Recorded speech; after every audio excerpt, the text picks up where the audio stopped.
Hello everybody, this is John, just with a quick unboxing, and I wanted to say a couple words regarding risk.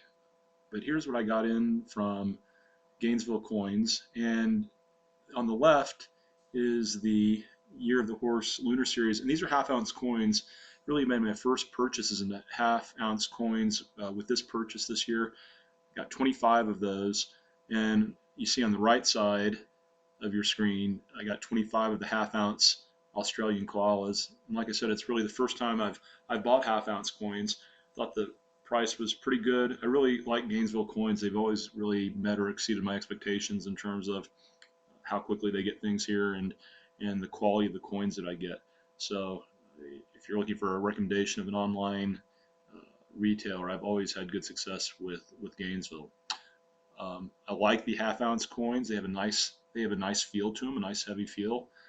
So I'm looking at possibly giving these as gifts to my children and maybe my grandchildren. So I'm kind of looking at those as a little bit of a novelty item as well as possibly gifts. The ones on the top left were half-ounce Great Britain Britannias, and that's a nice looking coin. The top right is Mexican Libertad, and it is a really beautiful coin. It definitely exceeded my expectations and just how pretty it was. It's my first Libertad that I've had in my collection. And the one I'm most fascinated by, when I lived somewhere else in the country, I had a friend who was a local coin shop dealer.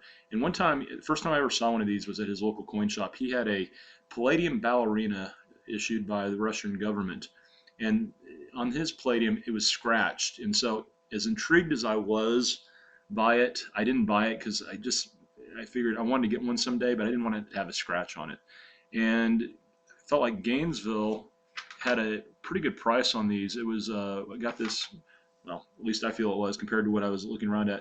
It was about $770 for this, and I was a little nervous about buying into that, thinking that it may be scratched or condition wasn't going to be very good with it. And in the website, it really didn't tell what the exact condition was, and it is in pristine condition. So it's a 1 ounce Palladium ballerina. It is a beautiful coin. So I was really pleased. Like I said, Gainesville has always met or exceeded my expectations. So that's kind of my newest unboxing. Just a word about risk. The markets, obviously, if you follow them, the stock market, been hammered pretty good, especially on Friday, down over 300 points. And I just want to say a brief word about risk. I have a friend, a very good friend of mine. I've discussed with him about stacking a little bit, and he's a very smart guy, incredibly brilliant guy, and he's said to me that it's awfully risky, and it really wasn't for him, and that's fine. I don't stacking or collecting coins or buying metals is not definitely for everybody. But his comment really got me thinking, and my thinking is really there's risk, and no matter how you choose to allocate your resources, there is risk in everything. There's risk in everything we do in life. There's risk in every investment you make. And so, yes, if you're going to invest in metals, it's probably riskier than a lot of other vehicles you could put your money in, especially if you're in silver. Silver is probably the most volatile of all the metals. But you could be putting your money in the stock market, and if the government stops intervening in these markets and we start taking back QE, I mean, you could see a fairly significant decline in the stock market. So you can't really say stocks aren't risky. If you put your money in bonds, well, if inflation if we run into an inflationary period, bonds are really the last place, especially long-term bonds are the last place you're going to want your money. Your purchasing power is going to get eroded away.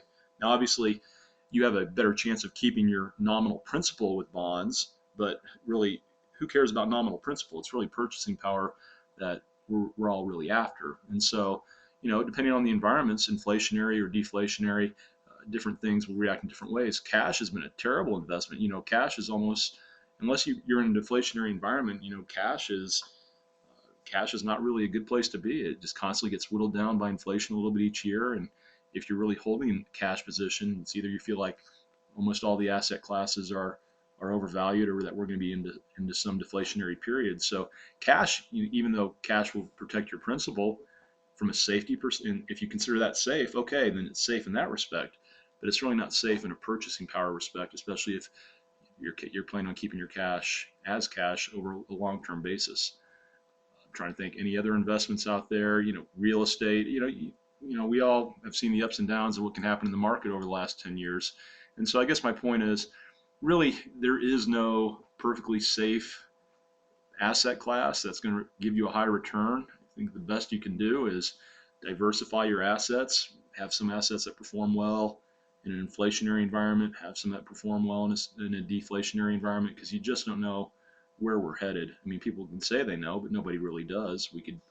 There's this tension that could be going on both sides. And so you just diversify your assets, and the percentages, that's your own individual choice on what you feel you're comfortable with and what you're right with. And so remember, there's risk in everything in life, and there's risk in every investment. That's really all I had to say.